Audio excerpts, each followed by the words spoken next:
नमस्कार दर्शकों, आप सभी का बहुत-बहुत स्वागत है हिंद किसान में। मैं हूं आपके साथ अनिका आर्यन और आज हम बात करेंगे हरियाणा की। जी हां, हरियाणा में पिछले हफ्ते जो हरियाणा विधानसभा है, उसमें एक महत्वपूर्ण बिल पास हुआ, एक संशोधन हुआ उस बिल में, जिसकी वजह से कहा जा रहा है कि PPP model, public private partnership model के तहत जो किसानों की ज़मीनें हैं, वो बहुत ही आसानी से एक्वायर की जा सकेंगी।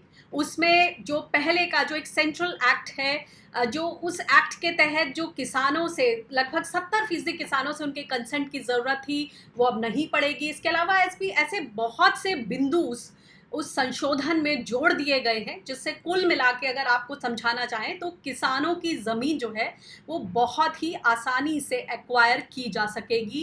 और कहा जा रहा है सरकार की तरफ से कि नेशनल सिक्योरिटी का मामला होगा, डिफेंस का मामला होगा, इंफ्रास्ट्रक्चर की बात होगी, हाउसिंग फॉर पुअर, गरीबों के लिए घरों की बात होगी। ऐसे तमाम दलीलें दी जा रही हैं। आइए इसको सही मायनों में समझते हैं कि ग्राउंड पर इसको लेकर क्या प्रतिक्रिया है और असल में जो ये संशोधन है उसके तहत किसानों की ज़मीन कितनी सुरक्षित है। इस सब पर बातचीत करने के लिए हमारे साथ हैं डॉक्टर शमशेर सिंह जी, जो कि संयोजक हैं, कन्वीनर हैं भूमि बचाओ संघर्ष समिति हरियाणा से। आपका बहुत-बहुत स्वागत है डॉक्टर शमशेर जी। जी, नमस्कार। आपके सभी हिंद केसरी के हिंद किसान के दर्शकों को मेरी नमस्कार।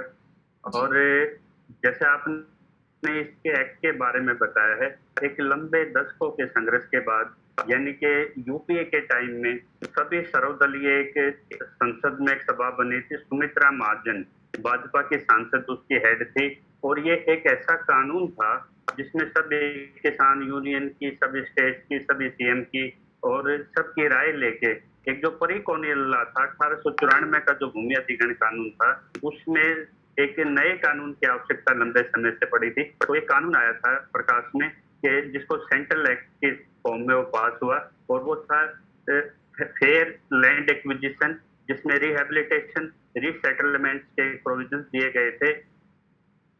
और कोई भी प्रोजेक्ट शुरू करने से पहले उसमें social impact assessment, environment impact assessment यानी कि एक ट्रिब्यूनल की उसमें एक प्रोविजन दिया गया था। और पहली बार जो फूड सिक्योरिटी एक्ट, वो भी एक ऐतिहासिक कानून था जिसमें 132 करोड़ लोगों के लिए उनके खाद्य सुरक्षा के लिए डिस्ट्रिक्ट में एक लैंड का एक क्लासिफिकेशन होना था। कितनी एरेबल्स लैंड है, फर्टाइल लैंड है, जी। कितने प्रोपोर्शन में हम कोई लैंड रिजर्व कर सकते हैं। तो मतलब बहुत ऐतिहासिक कानून जिसको कह सकते हैं। लेकिन उस कानून पे ताज्जुब की बात है कि हरियाणा सरकार ने 1 जनवरी 2014 के बाद 1 इंच भी जमीन नए भूमि अधिग्रहण कानून से नहीं ली और ये उनकी आंखों में खटक रहा था। और 2015 में इस कानून की 3 बार भ्रूण हत्या करने की नरेंद्र मोदी ने कोशिश की, क्योंकि जिस इंडस्ट्रियल कॉरिडोर, हाउसिंग कॉरिडोर और पूरे देश को कॉरिडोरों में बांट के पूरे जितने राष्ट्रीय राजमार्ग, भारतमाला प्रोजेक्ट चल रहे हैं, इनके पीछे कहीं ना कहीं कॉर्पोरेट को स्थापित करना था। और वो प्रोसीजर जिसमें right to natural justice, substantial rights, उसमें बहुत ज्यादा प्रोविजंस थे। तो उन प्रोविजंस को जो दिक्कत इन्होंने की थी, तो इन्होंने अभी हरियाणा विधानसभा में जब 3 कृषि कानूनों पे, एमएसपी कानून के लिए सड़कों पे किसान बैठे हैं दिल्ली बॉर्डर्स पे, तो इन्होंने बड़ी चतुराई से इसमें हरियाणा का एक अमेंडमेंट 2221 यानी कि 2021 का इन्होंने किए, बगैर कंसल्टेंसी, बगैर पूरी डिबेट के इन्होंने इसको लेके आए, जिसमें विपक्ष ने राज्यपाल तक परेड भी की, निर्दलीय भी राज्यपाल के हर शहर में इस पे प्रदर्शन हो रहे हैं, क्योंकि तो अभी इसके पीछे इसका जो क्या माल इंटेंट। स्टेटस है? राज्यपाल के पास जो विपक्ष है उन्होंने बोला था कि हम राज्यपाल से गुजारिश करेंगे कि इस पे हस्ताक्षर ना करें, इस पे ठीक तरह से डिस्कशन नहीं हुआ है। तो अभी क्या स्टेटस है इसको लेकर? इसको लेके अभी ये प्रपोजल के राज्यपाल के साइन होके राष्ट्रपति के साइन के लिए जाना है। और अभी इस बिल के अभी इस पे अपोजिशन का बहुत जबरदस्त इस पे विरोध है, किसान संगठनों का बहुत ज्यादा विरोध है। और हरियाणा संयुक्त किसान मोर्चा ने इस पे बार बार सरकार को ज्ञापन भी भेजा है कि एक सेंट्रल एक्ट, ये कहते हैं कि भाई 3 भूमि जो कानून है, एग्री रिफॉर्म बिल्स हैं, वो सब जुडिस हैं, उसमें 5 स्टेट अमेंडमेंट करते हैं, ये ना राष्ट्रपति के साइन होने देते। ये कहते हैं कि फेडरल सिस्टम पे इसमें ये आपत्तियां करते हैं, लेकिन वही 24-2 पे और इससे सेंट्रल एक्ट के कुछ प्रोविजंस पे लेके सुप्रीम कोर्ट में पेटिशंस हैं, यानी कि 234 के करीब पेटिशन सुप्रीम कोर्ट में पेंडिंग है, सब जुडिस हैं। जब वो कॉन्स्टिट्यूशनल बेंचों ने, यानी कि 3 जजों की 2 बेंचों ने फैसले दिए सुप्रीम कोर्ट में, वो आपस में कंट्रोवर्शियल थे, तो आज उस पर कॉन्स्टिट्यूशनल बेंच के लिए रेफर होने हैं। तो जब वो जो संवैधानिक बेंच को जिस मामले को डील करना है अभी, तो आप उसमें कैसे संशोधन कर सकते हैं? लेकिन ये प्रयास पहले इन्होंने भाजपा शासित राज्यों में किया। सबसे पहले इन्होंने इसका सिंक मॉडल जैसे गुजरात में किया, फिर इन्होंने इसमें तमिलनाडु में किया, तेलंगाना में किया, और जहां जहां इन्होंने इस तरह से इसमें छेड़छाड़ की, वहीं पे किसानों को अदालत में अपने मामले लेके जाना पड़ा, क्योंकि फेडरल सिस्टम का एक वैसे क्लियर मिसयूज है। और हरियाणा में इसकी प्रोसेस में हमने पिछली डिबेट में आपको बताया था कि साइलोज के लिए जैसे 934 या 997 एकड़ जमीन इन्होंने जिस तरह से, जब कोविड पीरियड था तो चुपचाप एनओसी करके, जिसकी सड़क की स्टोरेज पे के 3.25 करोड़ की सीएलयू होगी, वो इन्होंने घटा के 18 लाख कर दी थी। तो इस तरह के कुछ इलीगल इन्होंने कॉर्पोरेट्स को फायदे पहुंचाए थे, तो उसको लीगलाइज करने के लिए। और हरियाणा में आज 5 हाईवे निकल रहे हैं, 334 है, आपके जैसे केएमपी है, आपके रैपिड रेल है, तो उसके साथ जो 1 किलोमीटर के दोनों तरफ जो वो लैंड पैचेज हैं, जिनके किसी किसान की जमीन 3 एकड़ में से 1 एकड़ हाईवे में चली जाए, वो संतोष ये कर लेता है कि इसके साथ वाली जमीन का कमर्शियल यूज, यानी कि डेवलपमेंट में मैं भी भागीदार हो जाऊंगा। आज तक राष्ट्रीय राजमार्ग, रेलवे प्रोजेक्ट, मेट्रो प्रोजेक्ट के साथ में जो जमीन है 2 किलोमीटर की, उस पर रजिस्ट्री बैन हरियाणा सरकार ने की हुई थी, ताकि किसान उसमें अपने स्टोरेज ना बना ले। ये कहते हैं किसान को हम स्टोरेज में लेके आ रहे हैं, तो एक रोक लगा रखी थी रेवेन्यू डिपार्टमेंट से। तो अब इन्होंने ये भी एक इसमें आदेश निकाला है इसके 26 के बाद, दिसंबर के बाद, कि 1 एकड़ से जो कृषि भूमि है उसको प्लॉट में गिना जाएगा। और 31 एकड़ इन्होंने एक ब्लाइंड पावर्स इन्होंने दी हैं, जिसमें कलेक्टर को, और एक कलेक्टर जो आपने करनाल में देखा, जो सिर फोड़ने की बात करता है, और जो कॉन्टेस्ट एक्ट में कलेक्टर अगर इस तरह के आदेश देता है जिसको डिमोशन की बजाय इन्होंने आउट ऑफ टर्न प्रमोशन दी, यानी कि ऐसे कलेक्टरों के हाथों में अब्यूज पावर दे रहे हैं। सेंट्रल एक्ट में राजनाथ सिंह से हम मिले थे जब ये यूपीए की सरकार थी, इन्होंने पूरे सदन का वॉकआउट किया था, यानी कि जब ये विपक्ष में थे तो भूमि अधिग्रहण के पक्ष में इन्होंने संसद तक नहीं चलने दी थी। और जब ये संसद में कानून है, इफेक्टिव लॉ है, तो आज इसी कानून को सिरे से खत्म करने के लिए ये इसमें एक साजिश के तहत लेकिन ये बताइए डॉक्टर शमशेर, बात की जाती है जब किसान अपनी जमीन देते हैं तो कई दफा ऐसा भी बोला जाता है कि किसान अपनी सहमति से खुशी खुशी वो जमीन देते हैं क्योंकि उनको पैसों की जरूरत होती है। जिस तरह से देश में तमाम डेवलपमेंटल प्रोजेक्ट्स हो रहे हैं, चाहे वो जेवर एयरपोर्ट की बात करें या दुनिया जहान के हाईवेज या जो ये रैपिड रेल की आपने बात की, तो कहा जाता है कि किसान भी उतनी ही एक्साइटमेंट के साथ उतनी ही हिस्सेदारी लेता है अपनी, उसको सही भाव मिलता है, उसको लगता है कि मैं अब खेती छोड़ना चाहता हूँ, और खेती छोड़ने के उसमें अगर वो अपनी ज़मीन का सही इस्तेमाल करा पा रहे हैं तो क्यों नहीं। इसमें किसान कितने भागीदार हैं? देखो, किसान के पास लास्ट रिसोर्ट रहता है कि जब उसके पास नोटिस आ जाए, तो एमिनेंट डोमेन का कंसेप्ट देश में काम करता है। एमिनेंट डोमेन का कंसेप्ट है कि किसी भी बोनाफाइड पर्पज के लिए अगर सरकार जमीन लेती है तो उसके लिए एक लेड प्रोसीजर है, यानी कि एक सेंट्रल लॉ है।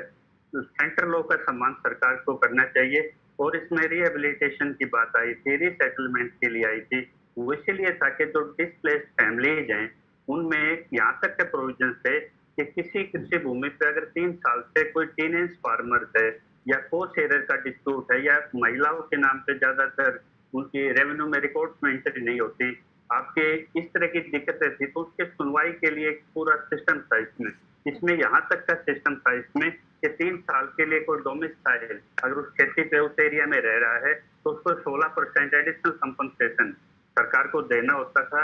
और सबसे बड़ी खूबसूरती थी कि पुराने एक्ट में नहीं थी, मार्केट रेट डिटर्मिनेशन करके सेक्शन 26 में कलेक्टर्स को ये राइट थे कि वो मार्केट रेट तय करे जिसमें किसान की आपत्ति ली जाती थी। तो अभी तो सरकार की तरफ से प्रॉपर कॉम्पनसेशन देने की बात हो रही है, चाहे भले ही उसकी जो एवज मार्केट में एक प्लॉट नहीं मिल रहा है, डिस्प्लेसमेंट के को लेकर जो एक पहले वाले कोई भी इसका अल्टरनेट बेनिफिट आप नहीं ले पाएंगे, ना इसका अल्टरनेट आपके प्लॉट ले पाएंगे, ना आपके, मैंने बताया कि किसी केवट में कोई शेयर का डिस्प्यूट है तो वो भी सुनवाई नहीं हो पाएगी। और यहाँ तक कि जो पहले जो टोटल प्रोजेक्ट का 75% पेमेंट वो डीसी को उसमें डिटरमाइन करनी थी, और जो पीरियड था 30 डे का उसको 48 घंटे का करके, यानी के बाद ही रात को भी कलेक्टर आपकी लैंड पे आपके कोई स्ट्रक्चर है हाउसिंग का उस पर कब्जा ले सकता है। डॉक्टर और शमशेर, उसमें सरकार तो इसमें बोल रही है कि एक मोटा कॉम्पनसेशन दिया जा रहा है, जमीन लेने के एवज में एक मोटा कॉम्पनसेशन दिया जा रहा है, उस पर क्या कहेंगे? देखिए कोई भी लॉ है, आपको उसको कमर्शियल यूज में आप प्रॉपर्टी डीलर की तरह उसको डील नहीं कर सकते। आज इसमें ये भी था कि लैंड टू लैंड भी एक्सचेंज में वो थे प्रोविजंस थे, और इसके आपके 4th शेड्यूल में जाके देखें सेक्शन 105 में ताकि लिस्ट ऑफ इनेक्टमेंट एक्ट दिए हुए थे कि नेशनल हाईवे एक्ट है, रेलवे एक्ट है, वो एक्ट भी किसी सेंट्रल इसमें लैंड एक्विजिशन एक्ट 2013 में समावित थे कि जब भी कोई अधिग्रहण होगा सिर्फ किसी कानून के तहत होगा, और वो सारे पुराने कानून इसके अंदर समावित कर दिए गए थे। लेकिन आप बताइए कितने नेशनल हाईवे के प्रोजेक्ट इस सेंट्रल एक्ट से लिए जाते हैं, क्योंकि इसमें 2 गुना मुआवजा और 4 गुना मुआवजा का प्रावधान है, और उसमें आपके लिए ट्रिब्यूनल है, सुनवाई का है, आपके लिए पूरा प्रोसेस है। इस पीपीपी मॉडल में आप देखोगे जैसे कॉर्पोरेट है, कॉरिडोर्स हैं, इंडस्ट्रियल कॉरिडोर्स हैं, यानी कि जो प्राइवेट पीपीपी का मॉडल है, प्राइवेट पब्लिक एंटरप्रेन्योरशिप जो भी, तो उसमें सीधा आपका इसमें टोटली कमर्शियल यूज भी है, तो उसमें 70% तो कंसेंट था, आज कंसेंट ही खत्म कर दिया गया, यानी कि सहमति थी, आपकी सहमति खत्म कर दी गई, यानी कि अब तो सीधा आपको सीधा एक आदेश आया कि कलेक्टर गौराजी रात को खाली करना पड़ेगा। जी, 2016 में कुछ इसी तरह का संशोधन गुजरात में किया गया, और वहां बोला गया कि जो पहले की सेंट्रल एक्ट थी उसमें बहुत ज्यादा समय लगता था, वो बहुत लेंदी थी, चीजों को करने में ज्यादा टाइम लग जाता था, ईज ऑफ डूइंग बिजनेस नहीं था। तो वही दलील क्या इस बार भी दी जा रही है? अगर ऐसा है तो business, ease of doing business जरूर करें, तुरंत उस पर डिसीजन जरूर लें, मगर अगर किसान अपनी जमीन नहीं देना चाहता है तो उसका कोई ना कोई प्रावधान तो होना चाहिए। और दूसरा सवाल मेरा यह है कि पहले से ही सेंट्रल एक्ट में सेक्शन 40 के तहत अर्जेंट क्लॉज में ये लिखा हुआ है कि अगर सरकार चाहे तो अर्जेंसी कोर्ट करके जमीन ले सकती है। क्या आपको लगता है कि वो फ्लॉड था, उसी का इस्तेमाल हो सकता है? ये दोनों सवाल मैं आपसे पहले बता दूं कि मेरी संपत्ति का अधिकार यानी कि right to property article 31A और 300A केशवानंद भारती में यानी कि कॉन्स्टिट्यूशनल बेंच में लिखा हुआ है, यदि किसी को आप संपत्ति से बेदखल करेंगे तो संपत्ति का मूल्यांकन उसके सब्सटेंशियल राइट यानी कि उसके संवैधानिक अधिकारी को आप खत्म नहीं कर सकते, और विदाउट फंडामेंटल राइट आप में आपकी आजादी का कोई मतलब नहीं रहता। तो बैलेंस ऑफ कन्विंसिंग के लिए ये एक्ट थे, तो इस एक्ट में जब आपके राइट टू प्रॉपर्टी में आपको नोटिस का ही राइट खत्म, आपके कंसेंट का ही राइट खत्म, आपके ST/SC जो रिहेबिलिट उस पर जमीन है उसको होने के लिए वो राइट ही खत्म, पॉलिसीज फॉर जो रीसेटलमेंट थी वो आपने एक उसमें खत्म कर दी, और जो आपकी ईजमेंट, और यहाँ तक कि हरियाणा सरकार ने इसमें एक गेम और खेला है, यानी कि लैंड बैंक का जो प्रोविजन था, अब लैंड बैंक के रिप्लेस में वो ई भूमि लेके आए हैं, एक स्कीम लेके आए हैं। सीधा सा मतलब है कि जो टैक्स डिफॉल्टर थी, जो जमीन थी या जो शहरी निकाय में जमीन थी अनयूटिलाइज थी, अबंटेड थी, अनयूटिलाइज थी, और इवन ग्राम सभा की गांव की जमीन जो भू मालिकाओं ने अपने कॉमन पर्पज के लिए छोड़ी हुई थी, उस जमीन को भी डिजिटल इंडिया के माध्यम से अपने नाम इन्होंने करा लिया। Even forestry land deputy CM के गांव की छोटा की फॉरेस्ट्री जमीन है, आज उस जमीन को नहीं बचा पा रहे, यानी कि आप ये लगाओ कि ग्राम सभा की जमीन और लोगों के पब्लिक पर्पज सिर्फ डिजिटल रिकॉर्ड के माध्यम से आप उसकी मैनेज करके, और डिप्टी सीएम पटल पे कह रहे हैं कि हम जमीन के मालिकाना हक रख के आगे हम इस पे डील करेंगे, यानी कि आप यूपीए के हुड्डा की जैसे प्रॉपर्टी डीलर और लैंड माफिया के उसकी इमेज के कारण उनकी सरकार चली गई थी हरियाणा में, यानी कि वही प्रॉपर्टी डीलर का धंधा आप तो इस पे शुरू करना चाह रहे हैं, यानी कि लैंड बैंक जो रिटर्न लैंड आपको करनी थी उस लैंड बैंक में आपने वो जमीनें भी जोड़ दी जो ग्राम सभा की थी, जो टैक्स डिफॉल्ट थी, यानी कि वो जमीन आपका कहाँ राइट बनता तो था। इसमें ग्राम तो वो भी सभा की जमीन तरफ आपने, से क्या कोई आपत्ति सामने नहीं आ रही है? ऐसा कोविड टाइम में किसी दफ्तर में जाने के भी किसी को कोई छूट नहीं थी, अभी तक गाइडलाइंस चल रही हैं।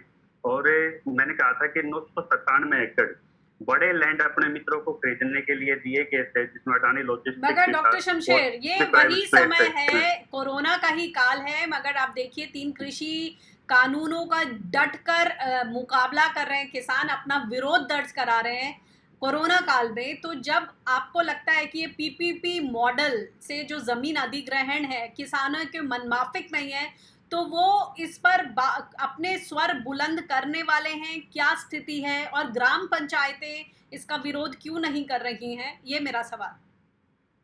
अगर ग्राम पंचायतों का विरोध नहीं करता, हर डिस्ट्रिक्ट में इस पे प्रदर्शन नहीं होता, और हर एक डिस्ट्रिक्ट में इस पे जबरदस्त प्रदर्शन हुआ। और जितने भी एनएच प्रोजेक्ट हैं, 5 हाईवे आज निकल रहे हैं हरियाणा से, पंजाब से निकल रहे हैं, और जितने भी इनके साथ में जो लैंड है, ये 5 शहर के, यानी कि 5 सिटीज हाउसिंग के नाम पे ये करना चाह रहे हैं। और अभी विधानसभा में निर्दलीय विधायक ने दादरी से सवाल लगाया था कि गुड़गांव में आपने जमीन अडानी को पेट्रोल पंप या और जैसे रिक्रिएशन के नाम पे आपने जमीनें कैसे उनको दे दी। तो एक तरह से जो जो आपकी कमर्शियल, अब जमीन को लीगल वे से नहीं देखा जाता, यूटिलिटी से नहीं देखा जाता प्रोजेक्ट की। अब इन्होंने इसमें ये कर दिया कि जो लैंड कमर्शियल है, मौके की जमीन है एनएच के साथ में, या जो जिसपे इसका कमर्शियल यूज हो, तो आप उसका सीधा इसको कमर्शलाइजेशन यूज कर रहे हैं। तो ये misuse of power federal system की नहीं है, तो और क्या है ये। तो एक बात बताइए, इसमें क्या किसानों की जो उपजाऊ खेती हर जमीन है, क्या वो भी संकट में आएगी? क्या उन पर भी खतरा मंडरा रहा है?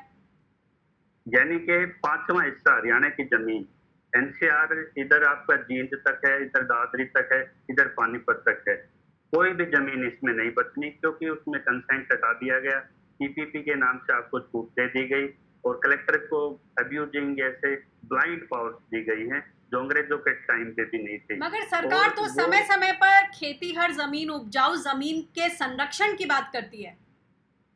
जो इसमें जो आप जो जानना चाह रहे हैं, बिल्कुल आपका सही क्वेश्चन है। इसमें जो पब्लिकेशन और डिक्लेरेशन थे, इसमें इसमें बिल्कुल जो ऑब्जेक्टिव था वो सोशल इम्पैक्ट वो इसी चीज का था कि जो खाद्य सुरक्षा के लिए कितनी जमीन देखी जाती है कि नॉन फर्टाइल लैंड कहाँ पे है, प्रोजेक्ट वहां शिफ्ट किया जाए, और फर्टाइल लैंड के बदले आप फर्टाइल लैंड रिप्लेस कीजिएगा। तो फर्टाइल लैंड का जो वो था वो ऑब्जेक्टिव डिफीट कर दिया, यानी कि एक कानून खत्म नहीं हो रहा है इससे। इससे आपका फूड सिक्योरिटी कानून भी खत्म हो रहा है, और अन्य जो कानून थे वो भी एक तरह से इस पर खत्म हो रहे हैं, क्योंकि सोशल इम्पैक्ट का आपने प्रोविजन खत्म कर दिया।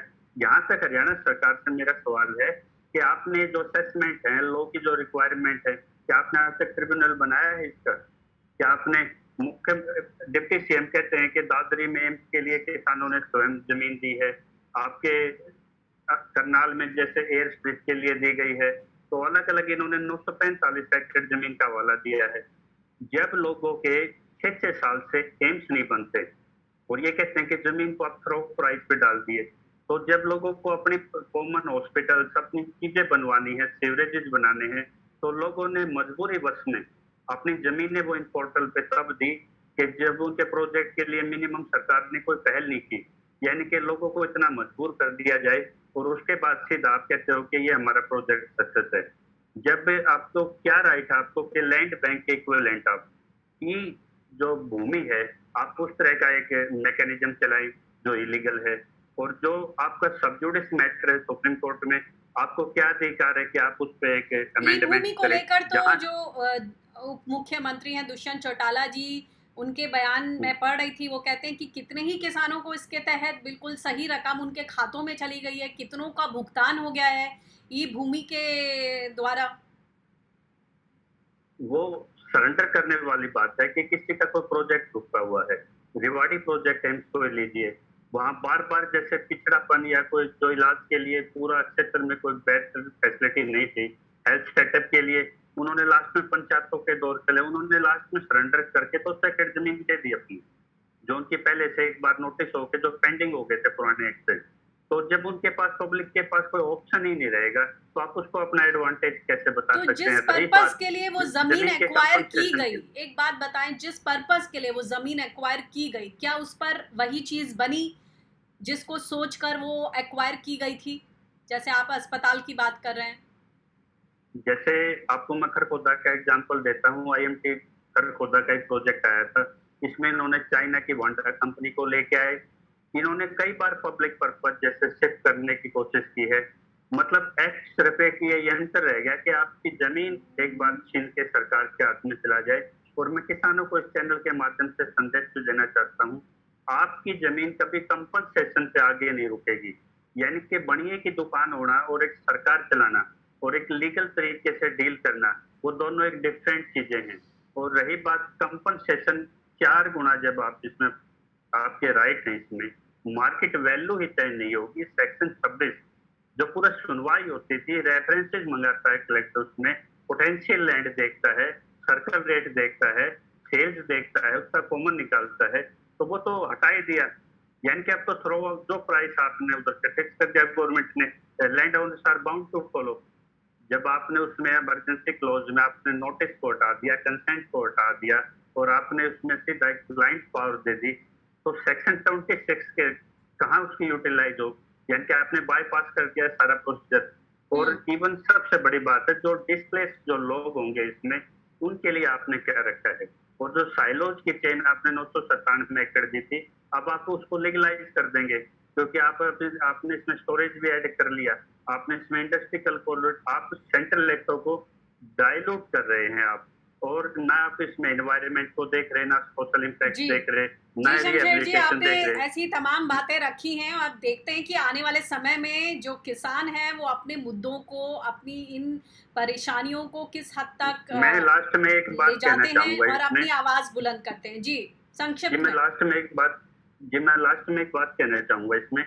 जैसे संयुक्त किसान मोर्चा से भी हमारी अपील है, आंदोलन जब लंबा चला जाएगा, तो एमएसपी हमारी पहली रिक्वायरमेंट थी, लेकिन मंडी के कुछ लोगों ने किसान नेताओं को अपने कपड़े पहना के मंडी कानून को ऊपर यस नो में बातचीत को अटका दिया। तो इसी दौरान हरियाणा में साइलोज की चैन खड़ी हुई। इसी दौरान हरियाणा में क्षतिपूर्ति मुआवजा कानून, ये जो कानून लाया गया, इसी दौरान हरियाणा में ये सेंट्रल एक्ट में अमेंड, यानी कि हम जमीनें, नस्लें और फसलें बचाने के लिए आए थे। यानी कि अब संयुक्त किसान मोर्चा को इस मुद्दे को भी मुख्य मांगों में शामिल करना होगा, नहीं तो किसान बॉर्डरों पे बैठा है और उसी को प्रोटेस्ट करना है। और उसको पता है कि आज तेरी जमीन जाने के लिए एक जी सीधा सा एक हथियार इनके हाथ में आ जी गया है। शमशेर जी, तो आज आपकी इस बात आ मुद्दे गई को है भी बहुत। राष्ट्रीय स्तर पर उठाने की जरूरत है। बिल्कुल बिल्कुल, बहुत बहुत शुक्रिया हमसे बातचीत करने के लिए और महत्वपूर्ण बिंदुओं पर जी रोशनी डालने के लिए बहुत बहुत शुक्रिया। अगर आप इसी तरह जी की चर्चाएं धन्यवाद। देखना चाहती हैं तो फेसबुक और यूट्यूब पर हिंद किसान चैनल को सब्सक्राइब करें, फॉलो करें, उसका साथ दें। और फिलहाल के लिए मुझे दीजिए इजाजत। नमस्कार।